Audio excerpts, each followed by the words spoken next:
So Mary Thorsby is the executive director of ABODE, Contemplative Care for the Dying, a nonprofit end-of-life care home here in San Antonio. Since ABODE opened 8 years ago, Mary and her team have cared for approximately 260 individuals during the last months, weeks, and days of their lives. So Mary, thank you so much for being here. I was going to keep my introduction a little short because we wanted to hear more from you about ABODE and about your work, about your mission. And so with that, I'll turn it over to you. So thank you, Mary. Thank you, Sam. I'm delighted to be here and so appreciative of the opportunity to talk about ABODE and some lessons that I've learned along the way. So let me get my handy dandy slides together. There we go. All right. In my talk today, I talk a bit about caring for my mom at end of life, and also, of course, what I've learned while running ABODE, and this is a painting of ABODE. On a Monday morning in June, I went into my mom's bedroom to wake her up and get her ready for the day. At 91, she was nearing the end of her life. She'd recently gone on hospice and was living here in San Antonio alone. I was living with her because she could not live alone any longer. I figured she'd taken care of me every day of my life for my first 18 years. The least that I could do was return the favor during the final stretch of her life. We followed quite a routine. I'd get mom up, I'd help her get dressed in one of her cute Talbot's outfits. We'd pick out her earrings, her bracelets, her necklace, and using her walker and eventually her wheelchair, we'd get her out to the breakfast table. This particular morning, she was deep, deep in sleep, sleep so deep that I could not wake her up. I sent a text to my sister Susan, and Susan came right over. That day, we just kept checking on her, but there was no change, just that deep, deep sleep. And it was surprising to us because she was doing just fine the night before. That afternoon, I took a little video of mom and I texted it to her hospice nurse, Beverly, and I said, she won't wake up. What can we do? And Beverly's response was, just support her. And that's when it finally sank in. She wasn't going to wake up. At that time, I'd been the executive director of ABODE, Contemplative Care for the Dying, for almost a year, and I had plenty of experience with being with people as they were dying, but I couldn't recognize it happening right in front of me with our mother until Beverly sent back that simple, sweet message, just support her. And that's what we did. We continued to be with her while she was in that deep sleep Monday night and into Tuesday morning. That Tuesday morning, I crawled into bed next to her and told her how much I loved her, what a great mom she was, and that we'd made all the arrangements necessary to fly her back to her hometown of Annapolis, Maryland, to bury her in our family plot between our dad and her dad, just the way she wanted. We just needed her to let go so we could take her home. About an hour later, she stopped breathing with Susan and me holding her hands. And I have to tell you, I thought, hey, I handled that pretty well. I told her all the things I wanted to tell her. I said everything just right. Running ABODE has really paid off here. And I thought about it for months, feeling so good about that. And then it dawned on me, she's deaf. We didn't have her hearing aids in. She didn't hear a single word I said. Or did she? And that, my friends, is one of the many mysteries we see surrounding death and dying. We don't know what a dying person sees or hears or thinks about when they can no longer communicate. We don't know how long they'll remain in that deep, deep sleep until they take their last breath. There's so much we don't know. What we do know is that each person's death is as unique as the person doing the dying. That's true not just in our mom's case, but in the case of everyone we serve at ABODE, Contemplative Care for the Dying. ABODE is a beautiful residential home located on Post Oak Lane here in San Antonio, just off 410 near Los Patios. It was built on the vision of Edwin and Patsy Sasick. I don't know if you can see their picture in the corner. They had come from the hospice arena and had seen too many people dying in terrible conditions with no one to care for them properly. Edwin and Patsy wanted to create a place where people could come and receive loving, contemplative care around the clock at the very end of their lives. And they wanted to provide this service at no charge. We run completely on donations and grants. Since we opened our doors 8 years ago, we've cared for now almost 270 San Antonians at the very end of their life. And that care extends to their families as well. So instead of struggling to care for their loved ones, they're able to experience something very extraordinary, leaving the day-to-day care to us so that they can focus solely on the love that they have for one another. ABODE operates beautifully with a very small team. There are just 5 of us who staff the home around the clock. And we have about 70 volunteers, including a very dynamic board of directors. Our vision is that we live in a world where death is not feared, and we live fully until we die. Together, we are a community that helps families walk their loved ones home in a safe, contemplative environment surrounded by nature and love. And for our homeless population who come to us with no family or friends, we become their family and we become their friends. We do this at no cost, as I mentioned, to our guests or their families. ABODE is a nonprofit.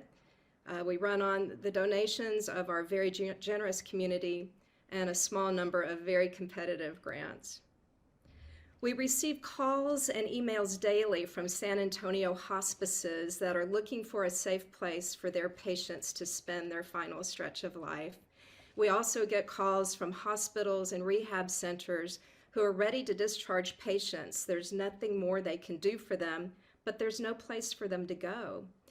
So you can imagine that we offer a wonderful relief for the guests and for their families. When they arrive, they're so thankful, and so are their loved ones and their hospice teams. This is true even for our veterans. You would think here in Military City there would be some magical place where vets could go to be cared for as they enter their last few weeks or days of life. There's the VA, but it's very difficult to get in. In fact, it can take years to get in. People don't have that kind of time at end of life. We're it. ABODE is the magical place where we are honored to care for all of our guests, and especially honored to care for our veterans. I love talking about the beauty and magic that is ABODE, and I wonder if you could use the chat to let us know if you've heard about us or if you've visited us. You really have to come and see and experience our home firsthand to fully understand what a wonderful resource we are to the community.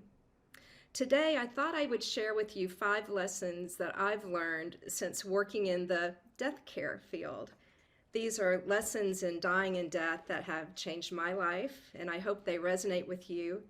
And I hope that it's helpful as you continue to work with your clients, especially your aging clients. But terminal illnesses, they affect people of all ages. My first lesson, we all have to die somewhere. Most folks, like my mom, and probably all of us here, we want to die at home, and in the olden days, that is exactly what happened. In fact, if you live in a home that's over 100 years old, chances are that many people have died in your home, and they were laid out in your parlor for several days. Family and friends would come to visit, and then there would be a procession to the church and then on to the family cemetery. That was the case actually in my mom's home. She grew up on an old family farm. This one, for example, this is it. This is a picture of her farmhouse. Many of her family members would come to live at her farm to live out their final days. In fact, the story is family could come and be cared for at the house, but they'd have to bring their own chair. We still have those chairs, and I'll come back to them in just a minute. But back then, death was not such a taboo subject. We have to get comfortable talking about it again. There are record numbers of us who are living with chronic and terminal illness, and that means there are record numbers of us dying. COVID has played a part in that, but cancer in particular, it doesn't matter how old we are. We're seeing more and more people at ABODE in their 50s and their 60s. The truth is, most all of us will need extended services and support at some point in our lives. How much time do you think your clients have been thinking about that and planning for it? How much time have you spent thinking about it and planning for it? There's certainly a cost issue when it's time for us to need care.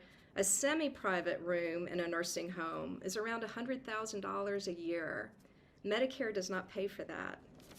Even staying at home is expensive. Hiring a caregiver can cost around $50,000 a year. And by the way, only a fraction of that goes to the caregiver. The majority goes to the for-profit agency.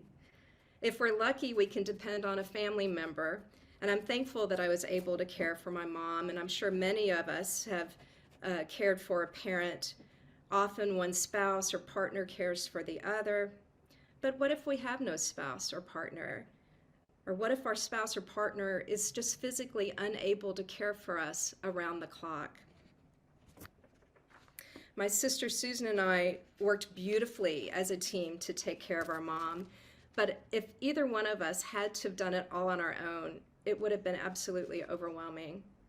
Imagine, though, if there were a home in your neighborhood or within your church community or a certain affinity group with which you identify that you could go to and be cared for by a well-trained staff and volunteers and members of your hospice team for your last weeks, days, months of life at no charge. That's what we offer at ABODE. We need more homes like ABODE. The second lesson is to call hospice sooner rather than later. It's so important to do that. If you have a client or a loved one who's terminally ill, please try to inspire them to sign up for hospice care. There are so many wonderful agencies here in San Antonio, and that is covered by Medicare. All of the guests who come to ABODE have to be under hospice care. We work closely with all hospices in San Antonio. Yet so many of us wait too long to call hospice because we have such a fear of death. We think that if we put mom on hospice, she'll think that we're giving up on her. And that's a shame because hospice makes such a difference for us and for those who love us. The next lesson I've learned is to learn how to accept help. And I'm sure that we are all very independent creatures. We lead exciting lives. We have interesting family members and friends. We're successful in our careers. We travel. We have nice things. The thought that we'll need someone to help us with everything, even our most personal hygiene and bodily functions, that's a tough pill to swallow. And yet that day will very likely come for all of us. How will we handle that when it's our turn?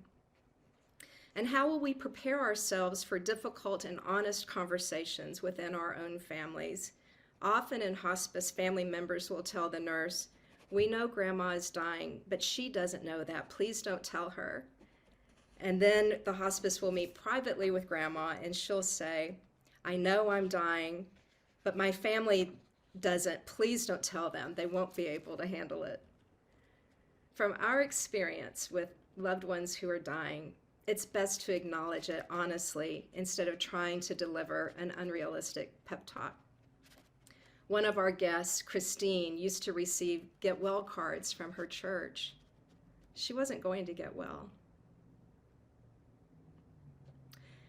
One of the most tender, sometimes I get a little choked up, sorry. One of the most tender, honest moments I've experienced was with a gentleman named Jack, and that's Jack in the photo. In fact, that's me giving him a manicure. I'm the CEO of ABODE, and I'm also the CMO, Chief Manicure Officer.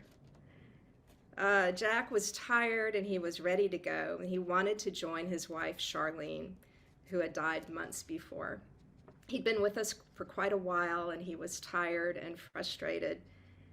And I simply acknowledged his feelings. I told him that I was sorry that it was taking so long for him to die. I told him if I had a magic wand, I would certainly wave it over him and make everything better. And there was something about that moment. The look on his face changed from angst to appreciation. I think we appreciate having our feelings validated. We like to know that we're not alone. Our fourth lesson is getting our act together, and I know you all counsel your clients that they must make their wishes known, having a will, a power of attorney, an advance directive, do not resuscitate. And at ABODE, our guests have to have an out-of-hospital do not resuscitate. These are just critical. Estate planning and wills, I have to say that one of the greatest gifts our parents left us was that they had dotted every I and crossed every T. We knew every account, password, bill. We were very grateful to our parents. And though everything was carefully planned, my sister Susan was the executrix, and she still had to spend hours and hours making sure that everything transferred properly.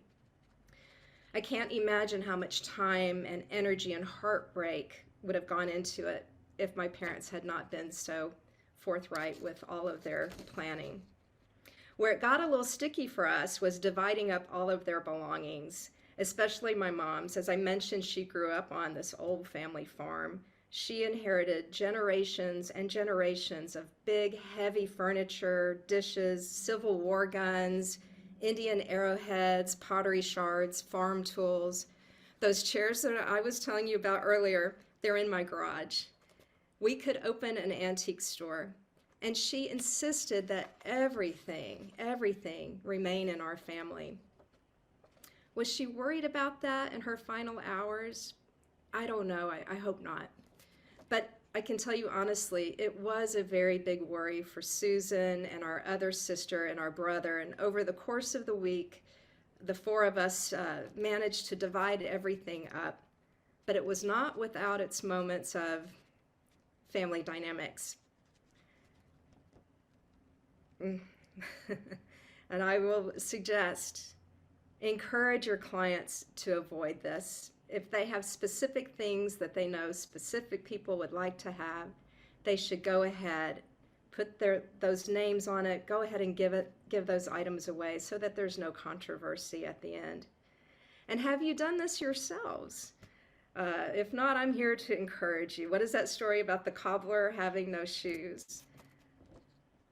So while that piece was very difficult for us, the funeral part was a breeze, which made putting Mom to rest very sweet and stress-free.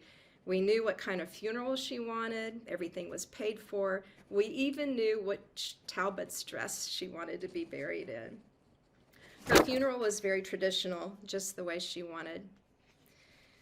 But if you are more of a party animal, there are really few, if any, rules to your funeral. You can have any sort of party you want. And along with the usual burial and cremation options, there are other fun things you can do with your body. For you hippie types, there's a new movement around natural burials. In fact, at Morningside Memorial Park, near San Antonio, you can be wrapped in a shroud and put in a wicker basket, lowered into the ground, and have a beautiful garden planted above your head. No expensive casket, you simply return to the earth. If you've always wanted to go back to school, you can leave your body to UT Health, and you will be the star of their next cadaver class. Or if you're the outdoorsy type, you can be laid to rest in a field at the Body Farm at UT San Marcos. Forensic students will study you as you decompose. It's very helpful in crime solving. Or maybe you want to take advantage of Dana Schwartz's offer on Twitter. She says, if you pay me $50, I'll show up at your funeral but stand really far away holding a black umbrella, regardless of the weather, so that people think you died with a dark and interesting secret. We often put more thought into preparing our vacations than planning our end of life. This will be our ultimate party, so let's put some fun in our funerals. My fifth lesson is the importance of finding peace with ourselves and with others. We find at Abode that people tend to die the way they lived. Most of the deaths we experience are very quiet and peaceful, much like my mom's. Our guests will fall into a deep sleep, and over a period of time, their breathing slows, and then it stops, and that's that.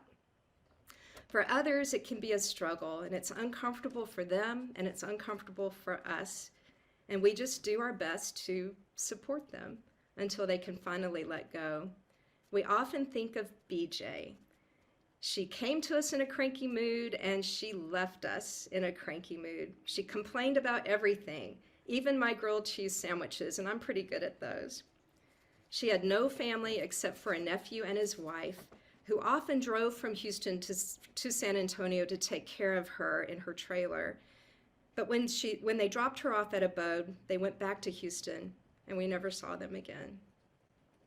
We're thankful that BJ had friends who visited her very regularly, and we loved BJ. We empathized with her. She just had a tough exterior, but I think in the end, we knew that she loved us, and she knew that we loved her too. But she did not go peacefully.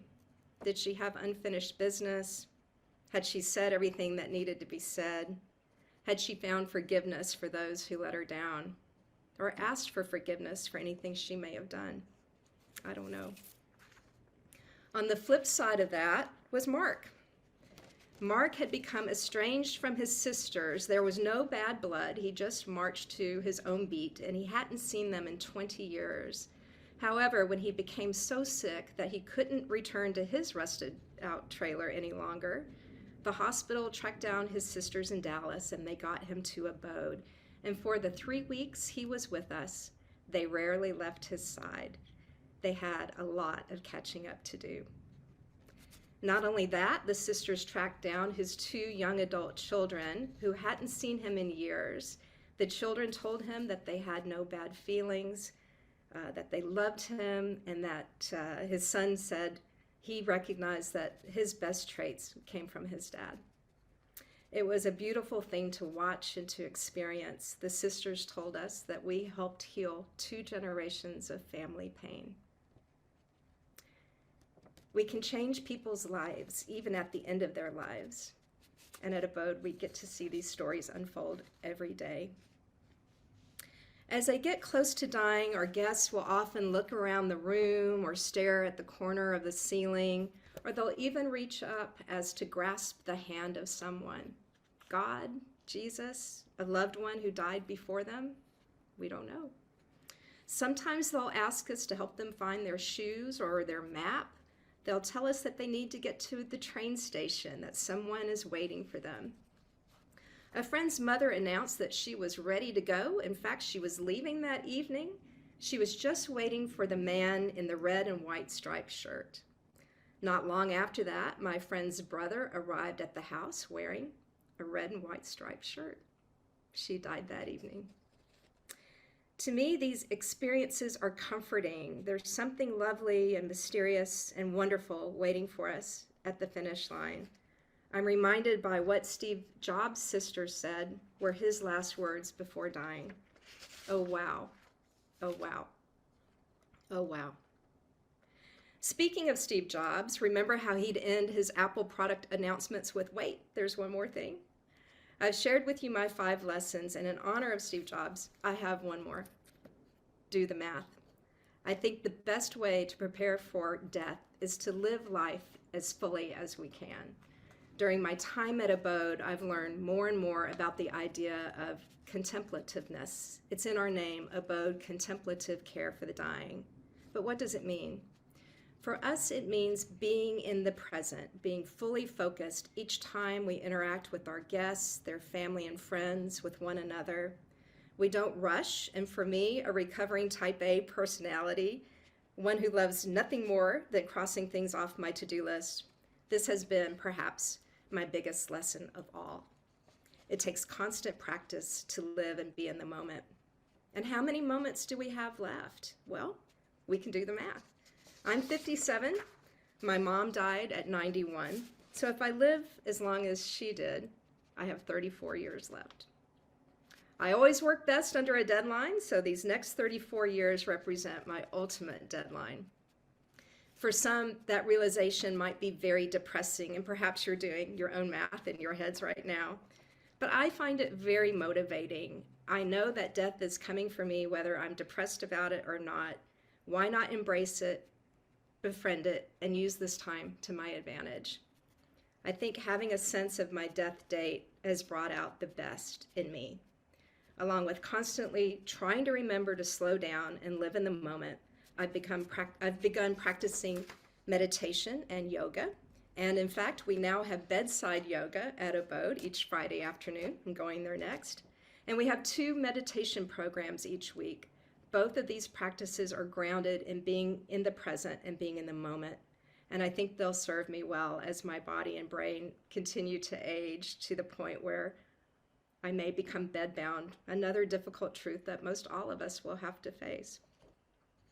I think probably one of the best pieces of advice I've ever heard comes from the musician Warren Zevon. I wonder if anybody remembers the 1980s and the song Werewolves of London. Does anybody remember that? David Letterman was a huge fan of Warren Zevon, and he had him on his show many times.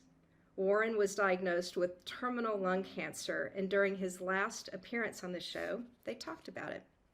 And David Letterman asked him, from your perspective now, do you know something about life and death that maybe I don't? And Warren Zevon thought about that for a few seconds, and then he said, not unless I know how much you're supposed to enjoy every sandwich. I shared this with our cranky guest BJ, the one who hated my grilled cheese sandwiches, and she said, well, there you go. What more can I say? There's a lot more to be said about death and dying, and while it's still taboo, I have noticed the subjects are becoming more and more mainstream. There are more and more books, websites, and videos on the subject. I'm obsessed now with the Ask a Mortician YouTube channel. There's a website called Good to Go that helps with end-of-life planning. There's even a Netflix reality show that takes place in a family-owned funeral home in Memphis. It's called Buried by the Bernards, and it is very funny. Along with caring for guests, community-wide education is a key part of our mission. We teach the art of contemplative living and dying through numerous programs and grief and caregiver support groups. And everything we do, we're trying to help people make peace with the fact that we're all going to die someday. But by befriending our mortality now, we can lead even more fulfilling lives. You'll find lots of great information and our donate button on our website, abodehome.org. We often hear the mayor speaking about San Antonio as a compassionate city.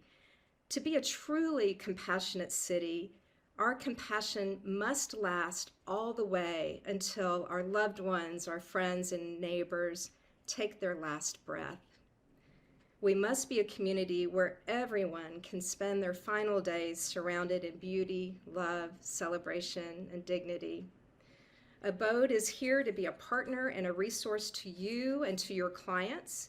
And through our care and expertise, our education programs, our participation, and ideally our expansion, which we are working on, we've proven that our model works, and we are eager to serve yet more people in our community. We're always looking for volunteers and more board members, and certainly welcome you to come and have a tour of ABODE, and happy to answer any questions. I often think that San Antonio is known as such a beautiful place to live. Is it too far out there to also be known as a beautiful place to die? Thank you. Mary, thank you so much. I love, I'm just going to comment on some of your slides. I love the bedside yoga picture. And I also love that post from the woman who offered just to attend the funeral, stand in the distance with the umbrella. And some of our other comments kind of echo that, one comment said, just that this is a powerful presentation. And so thank you again for sharing. I invite anybody who has a question or comment to continue to share those. We do have a few more minutes. But Mary, again, thank you so much for sharing your story, not only about your work with ABODE, but also about your personal story with your family and your mom. And I think all of us, a lot of us, most of us have those stories. And so thank you for sharing those lessons that we can not only apply to our own individual family, but also with the clients that we may be having some of those difficult conversations with. And so, because you're right, I think, there is that, I think all of us still have that, see that stigma, and maybe, like you said, it's more kind of a recent thing where, people don't want to talk about end of life planning and death. And so, but those are important conversations to have. It looks like there's some questions here in the chat, and if you have any questions at all, please add them in. Is there a typical wait time before acceptance? And if so, what is that? As you can imagine, we have a long and ever-changing waiting list. So every time we get a call or an email or referral, as we refer to it, we keep track of that. And when we have an open room, we go through the list. Sometimes people have died before they can get to ABODE, which always makes me sad. But we take people, on a first come, first serve basis. And yes, ever changing. We need more bedrooms, and I hinted that we're hoping to expand. I'd love to talk to you about that at a separate time. But in terms of how long the wait time is, it's hard for us to tell. Often people will come and they will be very, very near the end of life. And we'll know that they'll probably die within a couple of days or a week. And that's sad because it tells me that they've waited too long to get on hospice, especially if they've come directly to the hospital. And they're dying because they didn't get, they're dying sooner than they would have because they didn't get that proper care that they needed. Others come and they'll be with us for a month, 2 months. 3 months is kind of the guideline. We look for folks 3 months or less, just so that we can take care of more people. But we just hold their hand and walk them through what to expect as they continue to decline.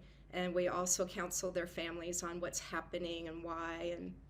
And we just, in the end, hope that we provide them with a really beautiful and peaceful experience. Are there any other questions? And thank you for these lovely comments. That's wonderful. Yes, yeah, please.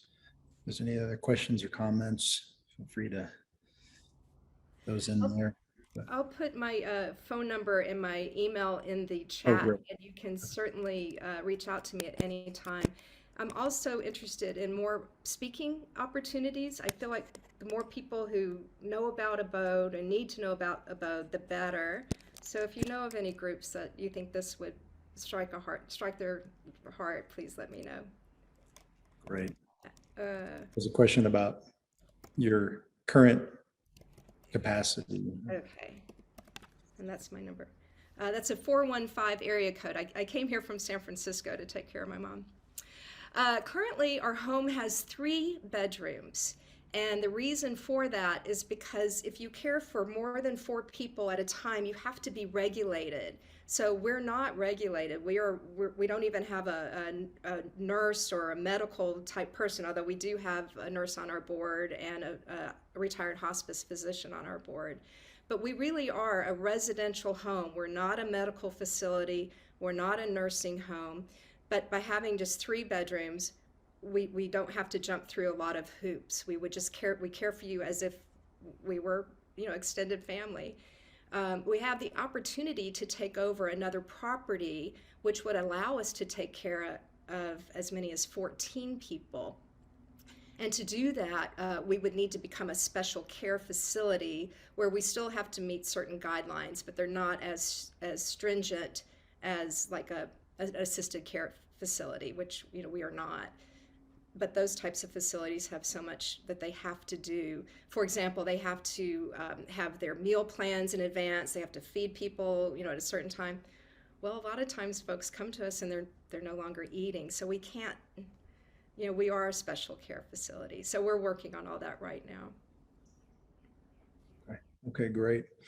Well, I don't see any other comments or questions. So thank you for including your email and phone number. I also put your website there. So Mary, thanks again. Thank you so much for sharing your story and sharing those lessons with us today. We really appreciate it.